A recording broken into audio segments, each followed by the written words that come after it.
La sillita que empujaba era de un amarillo chillón. Eso es lo primero que recuerdo.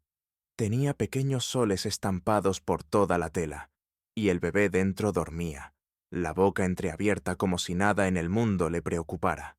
A ella tampoco, al parecer, hasta que me vio. Al principio no se dio cuenta. Estaba en el puesto de batidos, pidiendo algo con semillas de chía. Lo supe porque la escuché decirlo. Con chía extra, por favor. Como si nunca me hubiera gritado por comprar la leche de almendras equivocada hacía 2 años. Yo estaba detrás de una fila de sillones de masaje absurdamente caros, abrazando una caja de microondas ridícula, paralizado. Debería haberme marchado, pero me quedé, mirando, como un ciervo patético cegado por unos faros que se parecían demasiado a los ojos de mi exmujer. Y entonces pasó, giró la cabeza. Primero, con aire casual. Después, sus ojos se cruzaron con los míos y todo cambió. Ojalá pudiera describirlo. Cómo sus labios dejaron de moverse a mitad de frase. Cómo el color de su cara desapareció de golpe, como si fuese a desmayarse. Parecía haber visto un fantasma. Yo me sentía como uno. Llevaba la sudadera empapada por la lluvia. Una semana sin afeitarme.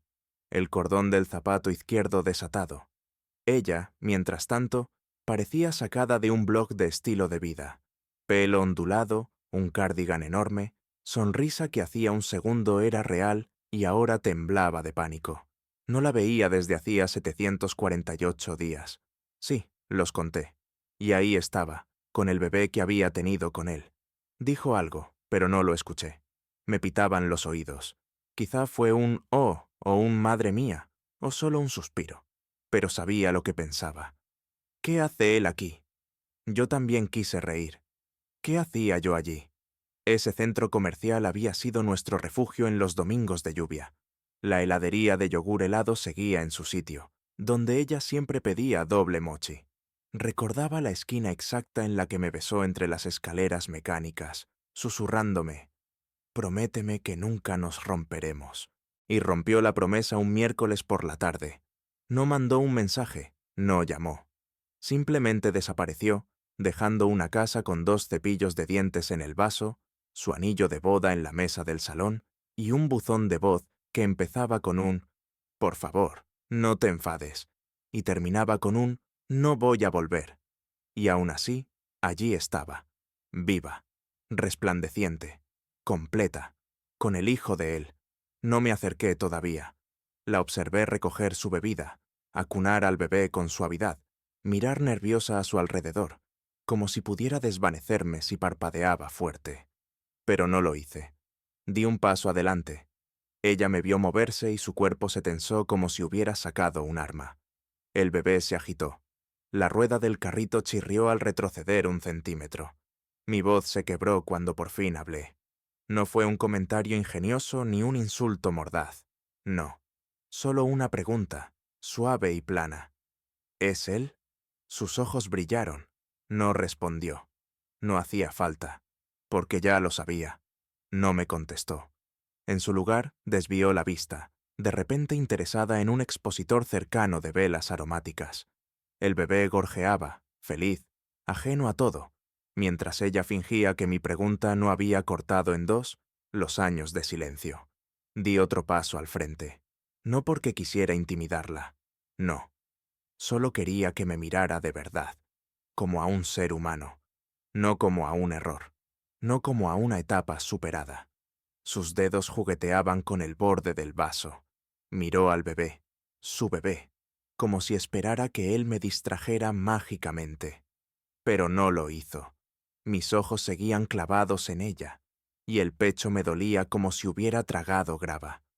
Repetí la pregunta más despacio esta vez, como si tal vez no me hubiera escuchado antes. ¿Es su hijo?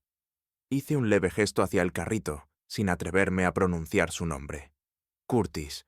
Incluso ahora, las sílabas me sabían amargas. Ella asintió apenas, como temiendo mover más la cabeza. Me escapó una risa ridícula. No era una risa real, más bien algo roto dentro de mí que se coló hacia afuera. Una pareja que pasaba se giró. Mallory se encogió un poco en su jersey enorme, deseando claramente que el suelo la tragara.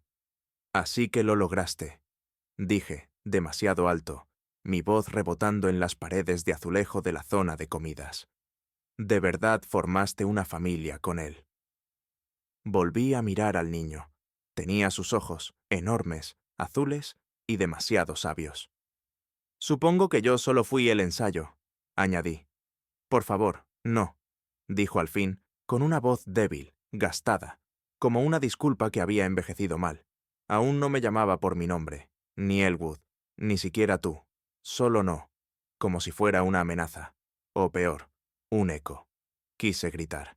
Romper algo pequeño e insignificante, como un cargador o una bandeja de comida. En cambio, la miré fijamente y pregunté: «¿Por qué lo hiciste así? Irte, sin adiós, sin aviso. Ni siquiera tuviste el valor de decirlo en persona». Abrió la boca, pero no salió nada. De verdad parecía sin palabras. Yo había imaginado este momento 1000 veces.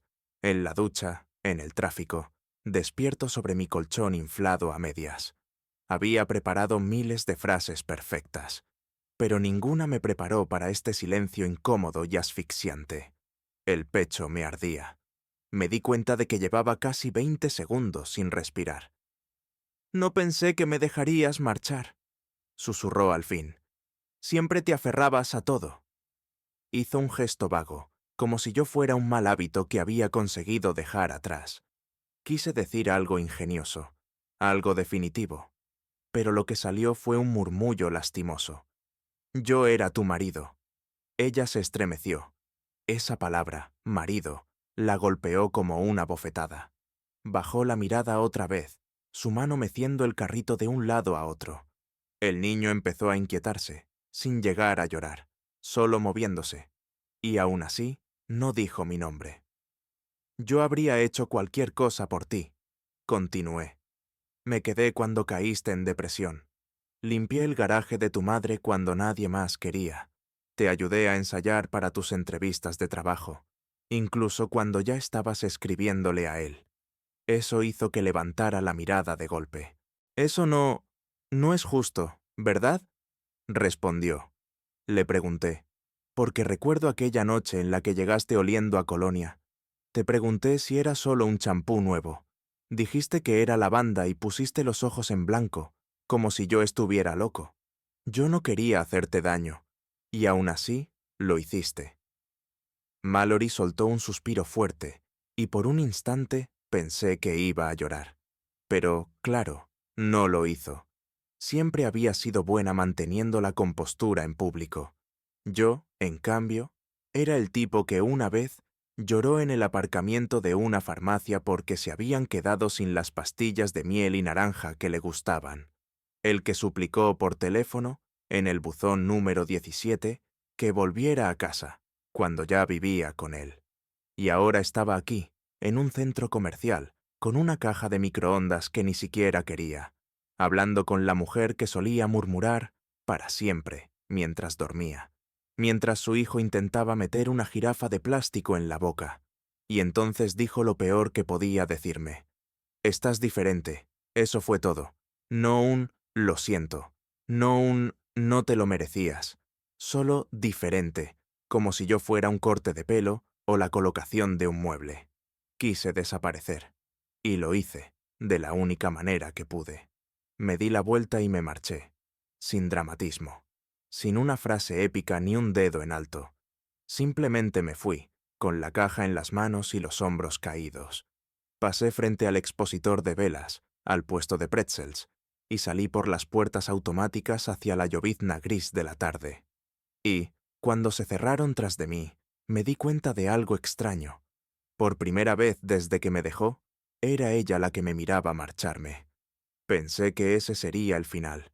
Caminar lejos, dejar que las puertas de cristal se cerraran como telones, después de una actuación humillante. No esperaba nada más de ella. Y desde luego no esperaba escuchar pasos rápidos chapoteando en los charcos detrás de mí. «Elwood, espera». Fue la primera vez que decía mi nombre en más de 2 años. Me quedé inmóvil bajo el alero del centro comercial, apretando la caja más fuerte, como si pudiera mantenerme en pie gracias a ella.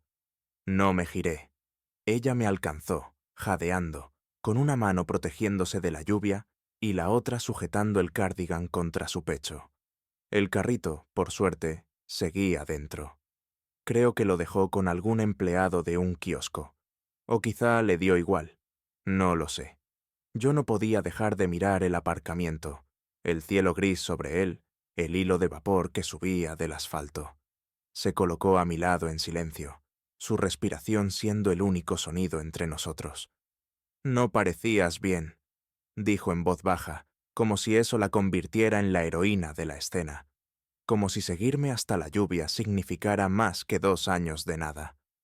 «Solo quería ver cómo estabas». «¿Quieres ver cómo estoy?», dije, al fin girándome hacia ella. «¿Después de borrarme de tu vida como si fuera un error de escritura?» «No hice eso. Me dejaste en visto, Mallory. Te dejé una carta. Me dejaste un documento con viñetas». Se estremeció otra vez. Casi me dio pena. Casi.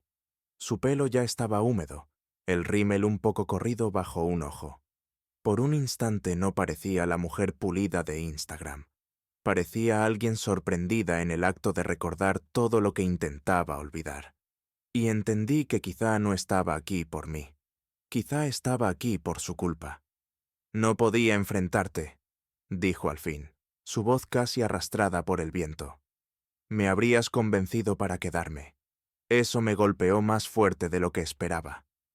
«Claro que te habría convencido», contesté, la voz quebrada. «Porque creía en nosotros. Porque pensé que solo estabas cansada o confundida. Nunca pensé que estabas construyendo otra vida con alguien que bebe el café en tarros de conserva». Ella rió entonces. Una risa breve, auténtica, y me revolvió el estómago. «Aún haces eso», dijo, secándose bajo el ojo. «¿Qué cosa?» «Hacer bromas cuando te estás rompiendo». Y en ese instante volví a odiarla. No de manera dramática, no como en las películas. Fue más silencioso, como odiar a alguien que te conoce demasiado bien después de haber dejado de merecerlo. Volví la mirada al aparcamiento, el viento empujando la llovizna contra mi cara. La sudadera estaba empapada. «¿Por qué viniste de verdad?», pregunté sin mirarla. «¿Querías asegurarte de que no me tirara bajo un coche? ¿O solo comprobar si sigo usando zapatos tristes?». No respondió al principio. Casi pensé que por fin se iría. Pero entonces, en voz baja, dijo: «Soñé contigo el mes pasado. Estabas al final de un muelle. No me miraste. Simplemente entraste en el lago y desapareciste. Cuando desperté, no podía respirar. No supe qué decir. Durante unos segundos solo me quedé allí, parpadeando bajo la lluvia, sin estar seguro de si lo que mojaba mis mejillas era el tiempo o algo más. «¿Por qué te importa ahora?», pregunté. «Porque importaste. Sigues importando. Solo que no de la manera que quieres. Eso fue peor que una bofetada. Peor que la carta. Peor que cada silencio que me regaló en estos 748 días». Por fin la miré. «Pues Mallory», dije en voz baja, «ya no te toca a ti decidir cuánto importo». Y me marché. Esta vez no me siguió. Lo sentí en el aire, en ese cambio, la rendición. Quizá por fin entendió que no se puede volver atrás después de extirpar a alguien de tu vida con precisión quirúrgica. No se puede llorar lo que se ha asesinado poco a poco. Llegué a mi coche, puse el microondas en el asiento del copiloto y me senté al volante con las manos temblando. En el retrovisor todavía podía verla, de pie bajo la lluvia. Pero no se movía. Solo me miraba marchar. Pensé que ese sería el final, la escena definitiva, el telón cayendo. Ella bajo el alero del centro comercial, viéndome alejarme con el microondas más triste de Norteamérica a mi lado. Pero esta historia se niega a terminar donde yo necesito que acabe. Lo aprendí de la peor manera, 3 días después, cuando recibí una carta por correo sin remitente, sin sobre, solo un papel doblado metido a la fuerza en la funda rota de una tarjeta de felicitación con mapaches de dibujos animados en la portada. Parecía escrita a toda prisa, el bolígrafo apenas alcanzando los pensamientos, pero la letra era inconfundible, inclinada, afilada, de Mallory. Y en la parte superior, garabateado antes de la primera frase, había 5 palabras que ojalá nunca hubiera leído. No sabes ni la mitad. Me quedé mirando esas palabras mucho tiempo, sentado en mi cama deshecha, con la carta pesando en la mano. El microondas seguía sin desempacar. No había comido nada más que cereales secos desde el día del centro comercial. Y ahora ella me escribía notas crípticas, como si esto fuera una especie de búsqueda del tesoro, o una trampa. La primera línea: Curtis nunca iba a ser permanente. El estómago se me revolvió. ¿Qué significaba eso? ¿Un capricho? ¿Un reemplazo temporal? ¿El padre de su hijo era provisorio? Continuaba. Decía que no había planeado quedarse embarazada, que fue Curtis quien insistió con lo del bebé, que después de que nació, las cosas no eran lo que había imaginado. Su encanto, las risas, la energía nocturna, todo se desvaneció cuando la vida real apareció. Hablaba de cómo él cambió, de cómo empezó a beber más, de cómo dejó de escucharla, de aquella vez que desapareció 2 días y volvió con un ojo morado y sin explicación. Y entonces llegó la parte que me hizo incorporarme. Nunca se lo he contado a nadie, pero cuando te dejé, ya tenía 3 meses de embarazo, y no estaba segura de que fuera suyo. Las manos me temblaban tanto que el papel crujió. Tuve que soltarlo y apartarme. Caminé por el apartamento como un animal enjaulado. ¿3 meses? ¿3? Eso significaba que había una posibilidad real. No, no, no. No podía ser. Volví a la carta. Curtis no hizo preguntas cuando se lo dije. Quería la idea de un hijo más que la verdad. Dijo que si no lo sabíamos con certeza, simplemente diríamos que era suyo. Y yo tuve demasiada vergüenza para detenerlo. Quise enterrarlo. Me convencí de que era suyo. Y quizá lo es, pero no lo sé. Y ahora no puedo dejar de preguntármelo. Dejé caer la carta, me senté en el suelo y me quedé mirando el frigorífico. La mente me zumbaba con pensamientos a medias, ninguno útil. Recordé al bebé, sus ojos, esos mismos ojos azules profundos que solía ver en el espejo cuando aún me reconocía. Ya no era solo un encuentro en el centro comercial. No era solo que ella me dejara y me reemplazara con un tipo de cardigan y startups. Esto era sobre un niño. Y quizá, solo quizá, mi niño. Levanté de nuevo la carta. El resto era confuso. Arrepentimientos, culpa. Una línea sobre cómo a veces se pregunta qué habría pasado si me lo hubiera contado antes. Y un cierre que decía: no estoy pidiendo nada. Solo pensé que merecías saberlo. ¿Merecía saberlo? Quise gritar. Merecía mucho más que esta confesión destrozada metida en una tarjeta barata de mapaches. Pero no podía dejar de pensar en ello. Ese bebé, ese carrito, esa sonrisa desdentada, esos ojos. ¿Qué pasaría si había caminado de largo frente a mi propio hijo? ¿Y si Mallory no solo me había dejado a mí, sino que se había llevado a mi hijo? Esa noche no dormí, ni un minuto. Me quedé sentado al borde de la cama, con la misma ropa del centro comercial, releyendo su carta hasta que las palabras perdieron sentido. Podría ser tuyo. Esa frase giraba en mi cabeza como una canción que no había pedido. Ya no era solo la traición, era algo mucho más hondo. Podía haber perdido a un hijo que nunca supe que tenía. Y lo peor, que hubiera estado durmiendo bajo el techo de otro hombre durante los últimos 2 años, llamándolo papá. Al amanecer, caminaba por el pasillo como un loco. Saqué mi viejo portátil, el que tenía migas bajo las teclas y pegatinas, de cuando Mallory quiso abrir un blog, y abrí una pestaña nueva. Prueba de paternidad sin consentimiento de la madre. Esa búsqueda me llevó por un túnel oscuro, Foros llenos de hombres como yo. Padres fantasma. Quizá padres.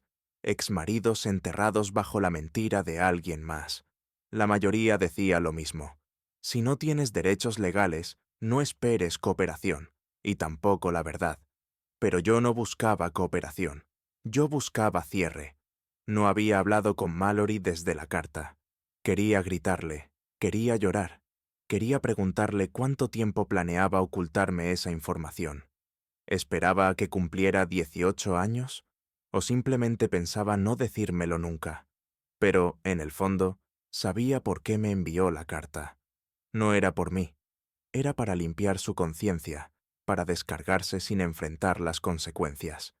Abrí el teléfono, repasé mensajes viejos hasta encontrar el número que antes sabía de memoria. Su número. No lo había marcado desde el divorcio, pero ahora mi pulgar flotaba sobre él. No quería escuchar su voz. No confiaba en cómo sonaría la mía. Así que envié un solo mensaje. Tenemos que hablar. Cara a cara. Por favor, no lo traigas. Me quedé mirando la burbuja de escritura que aparecía y desaparecía. Una vez, otra, y después nada. Ninguna respuesta. Esperé 5 minutos. 10. Tiré el teléfono al sofá y hundí la cara entre las manos. Sonó 20 minutos después. Su voz era baja, plana, como si intentara no despertar a alguien más. Nos vemos, dijo. Mañana. Pero solo 10 minutos. Esto no cambia nada. Pero ya lo había cambiado todo. Al día siguiente nos vimos en un banco del parque, justo fuera del barrio donde solíamos vivir. Territorio neutral. Llevaba gafas de sol aunque estaba nublado. Se la veía cansada. El pelo sin arreglar, una mancha en la manga. Era la primera vez en años que la veía imperfecta. Extrañamente, eso la hizo sentirse real otra vez. Fui directo al grano. Quiero una prueba. No contestó al principio. Solo tiró de un hilo suelto en su manga y dijo, «Sabía que dirías eso». Y exhaló. «¿Qué quieres que haga, Elwood? ¿Llevarlo a un laboratorio y decírselo a Curtis? ¿Qué? ¿Sorpresa? El niño podría no ser tuyo. Curtis no importa. Yo sí. Eso no es justo. Nada de esto lo es. Pasé 2 años llorando a una mujer que ni siquiera me enterró como se debía. Y ahora me dices que quizá me perdí los primeros pasos de mi propio hijo, sus primeras palabras. Basta. ¿Por qué? ¿Porque duele? Bien. Desvió la mirada. La mano le temblaba ligeramente y supe que quería llorar. Pero, otra vez, no lo hizo. Siempre odié eso de ella. Esa capacidad de cerrar todo con un muro, parpadear una vez, sonreír con rigidez y fingir que el suelo no se hundía bajo sus pies. No quería destruir la vida de nadie, dijo. Ya lo hiciste. Silencio. Y entonces, cuando pensé que la conversación había terminado, sacó algo del bolsillo de su abrigo. Una foto. Una pequeña Polaroid doblada del niño. Cedar sentado en un arenero con un dinosaurio de plástico en la mano. Miraba hacia arriba a alguien, riéndose. El pelo revuelto. Los mofletes llenos. Y esos ojos. Dime que no son tuyos, dijo, y por primera vez la voz se le quebró. Tomé la foto, la miré durante mucho rato, y sentí que algo se rompía dentro de mí. No la pena, no la rabia, algo peor, la esperanza aterradora de que, quizá, aún me quedaba algo por lo que luchar. Haz la prueba, dije, y me levanté y me marché antes de perder lo poco que quedaba de mí. El peso casi me mató. Tardó 12 días, 12 días largos, hueso contra hueso, nervios retorcidos, para recibir los resultados. Durante ese tiempo no pude concentrarme en nada.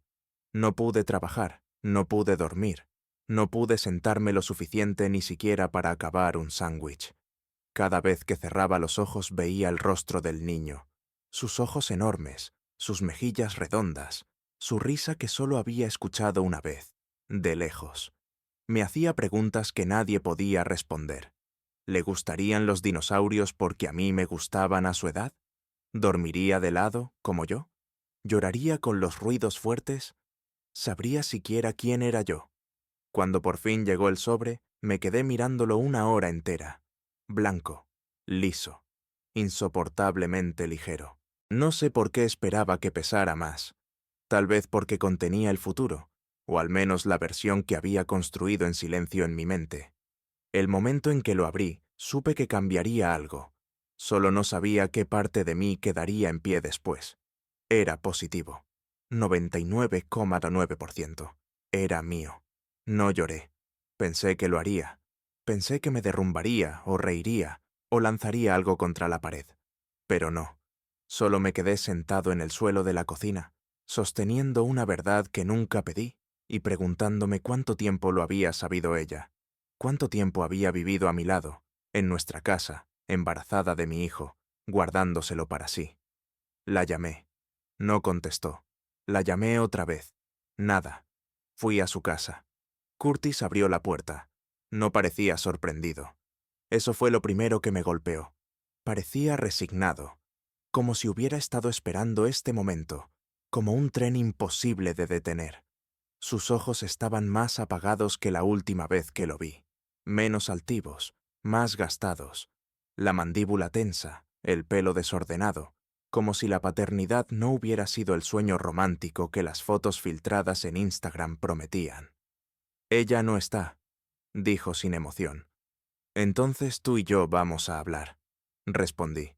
No se movió. Solo se apoyó en el marco de la puerta y cruzó los brazos. Lo sé. Parpadeé. ¿Qué sabes? Que es tuyo, dijo sin pestañear. Siempre lo he sabido. El silencio después de eso fue volcánico. Algo dentro de mí se quebró, no violentamente, sino de manera definitiva, como una puerta que se cierra para siempre. No podía entender lo que decía. Necesitaba que lo repitiera, que lo explicara, que admitiera que no era real. Pero no lo hizo. Siguió hablando. Ella me lo dijo antes de que naciera, que podía no ser mío. Pero no me importó. Le dije que lo criaría de todos modos, que si se parecía a ti, me aguantaría. Tú eras irrelevante para mí. Di un paso adelante, con el puño temblando. ¿Irrelevante? ¿Hablas de mí? ¿Del padre biológico? ¿Tú crees que la biología te hace padre? Soltó él. ¿Dónde estabas cuando tuvo fiebre a las 3 de la mañana? ¿Dónde estabas cuando no podía dormir si alguien no le cantaba? ¿De verdad piensas que puedes aparecer ahora y reescribir lo que ya está escrito? Tú me lo robaste. Ella me lo dio. Esas palabras me atravesaron como hielo en los pulmones. No podía respirar, ni parpadear, ni quedarme quieto. No estaba criando a mi hijo por accidente. Lo había tomado con pleno conocimiento, y ella lo permitió. Podíais habérmelo dicho, susurré, con la voz quebrada. No te debíamos nada, interrumpió él, frío. Ella se fue. Tú ya no estabas en la foto. Pero debería haber estado, dije casi sin aire. Curtis me miró a los ojos y dijo algo que nunca olvidaré. Entonces quizá deberías haber peleado más fuerte antes de que ella cruzara la puerta. Me giré y me fui. No recuerdo volver al coche. No recuerdo conducir. Solo recuerdo la realización de que los dos habían construido una vida sobre una mentira, sellándome fuera como si yo fuera la amenaza. Pero ahora tenía la verdad, y la verdad pesaba. Ya no era solo el exmarido, era el padre de alguien, y tenía una decisión que tomar. Pensé que conocer la verdad me daría fuerza, que los resultados de ADN desbloquearían algún tipo de impulso justo en mi interior. Pensé que los imprimiría, los graparía a algún documento legal y entraría a un juzgado como un hombre con propósito. Pero la verdad no viene con instrucciones, viene con peso, con miedo, con un vacío que te hace preguntarte si mereces lo que acabas de descubrir. No presenté nada. Aún no. En vez de eso, me senté sobre ese papel como si fuera radiactivo, y cada vez que pensaba en dar un paso, mi cabeza me devolvía a la misma pregunta. ¿Y si él no quiere conocerme? Mallory no me había llamado desde el parque. Curtis, claramente, quería borrarme. Y el niño, el verdadero niño en medio de todo este desastre, Ni siquiera sabía que yo existía. Ese pensamiento me perseguía más que nada. Mi hijo estaba creciendo creyendo que otro hombre era su padre, mientras yo me quedaba en la orilla, masticando mi propio corazón en pedazos. Y sí, sé lo patético que suena. A mí también me repugna. Pero una mañana, 3 semanas después de aquella reunión en el banco del parque, tomé una decisión. Quizá no la correcta, seguro que no la valiente, pero la única con la que podía vivir. Escribí una carta, una de verdad, a mano, sin mapaches, sin teclado. Solo yo, tinta y cada pizca de valor que me quedaba. No era dramática, sin amenazas, sin jerga legal, solo honestidad. Le dije que no iba a arruinar nada, que solo quería conocerlo una vez, sin expectativas, sin presión, solo una conversación, un momento, una ventana. Ella respondió 2 días después. Una sola línea. Sábado, 11 de la mañana, en el Parque Marlow. Ven solo. En cuanto aparqué allí, sentí que estaba invadiendo mi propio sueño. El sol brillaba, burlándose de mí con su alegría. Familias por el césped, niños en columpios, padres con cafés y sonrisas forzadas. Aparqué lejos del área de juegos y avancé despacio, con pasos inseguros, escaneando rostros. Y entonces los vi.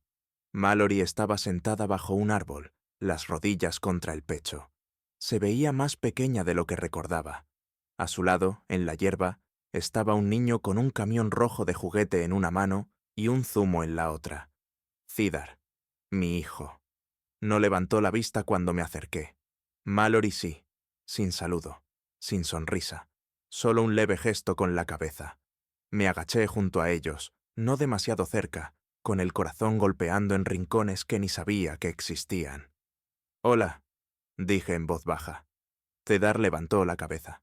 Ojos enormes, azules. Mis ojos. «¿Quién es ese?», preguntó. Mallory dudó. «Es un viejo amigo». «¿Amigo tuyo?», insistió mirándola. Y luego, mirándome directamente por primera vez, añadió. «No pareces un amigo, pareces un extraño». Esa palabra me dio en la garganta. Extraño. Eso era. Un extraño para mi propia sangre. Forcé una sonrisa débil. «Bueno, sí. Supongo que sí». «¿Tienes camiones?», preguntó, señalando el suyo. «Tenía», respondí. «No tan guay como ese». Me inspeccionó en silencio. 3 segundos exactos. Después volvió a su zumo.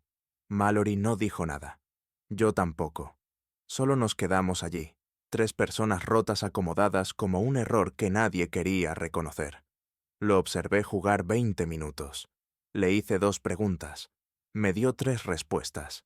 En un momento, levantó la vista y dijo, «Tu cordón está raro». Y esa fue la conexión más directa que tuvimos. Luego Mallory se levantó, sacudió el polvo de sus vaqueros y dijo, «Bueno, hora de irnos». No discutí, no supliqué. Solo asentí y me puse de pie despacio. Mientras ella recogía sus cosas, me agaché otra vez junto a él y le susurré, «Quizá te vea otra vez, campeón». No respondió, pero al alejarse, justo antes de doblar la esquina, se giró y gritó una sola palabra. «Adiós, extraño». Me quedé helado. Otra vez esa palabra. Extraño, retumbando en mi pecho como una puerta que se cerraba. Había conocido a mi hijo, y no era más que un visitante en su historia. Pasó una semana después de aquella mañana en el parque. No podía dejar de escuchar esa palabra. La oía en mis sueños, en el silbido de la tetera, en los huecos entre mis pensamientos. No estaba dicha con crueldad. Era un niño llamando a las cosas como eran. Y la verdad es que no estaba equivocado. Yo era un extraño, un fantasma que se coló en su mundo soleado y dejó una sombra en la hierba. Pero incluso los fantasmas recuerdan cómo se siente la luz del sol. No volví a buscarla enseguida. Me dije a mí mismo que no debía presionar, dejarla respirar, dejarlo respirar a él. Me convencí de que ese momento que tuve, esos 20 minutos viéndolo pasar las ruedas del juguete por la tierra, tenían que bastar. Pero el duelo no siempre grita. A veces solo se sienta en tu pecho, silencioso y pesado, esperando. Y entonces, 4 días después, sonó mi teléfono. Mallory. Un solo mensaje. Cedar no para de preguntar cuándo vuelve el hombre de los cordones raros. Lo leí una y otra vez, pensando que tal vez lo estaba entendiendo mal. Pero no. Era mi invitación, o al menos una rendija abierta. Así que lo intentamos de nuevo. El mismo parque, otro rincón. Le llevé un camión de bomberos, rojo, con sirenas que funcionaban. Se iluminó al verlo, no por mí, necesariamente, sino por el camión. Y eso fue suficiente. Me preguntó qué ruido hacen los camiones de bomberos de verdad. Hice una imitación exagerada. We-u, we-u, y se rió tanto que dejó caer el zumo sobre la hierba. El segundo encuentro duró 1 hora. El tercero, casi 2. En el cuarto, empezó a llamarme el señor de los camiones de bomberos. Lo acepté. Me aferré a ese apodo como si fuera algo sagrado. Porque, en cierto modo, lo era. Ya no era un extraño. Era una cosa. Una parte de su vocabulario, de su memoria, de su sábado. Eso era más de lo que jamás hubiera esperado tener. A Curtis no le gustaba. Lo vi en su cara un día cuando vino a recoger a Cedar. No hablamos, solo asentimos. Civiles, cautos, como dos hombres sosteniendo extremos opuestos de un hilo muy frágil. Vi la incertidumbre en sus ojos, tal vez incluso miedo.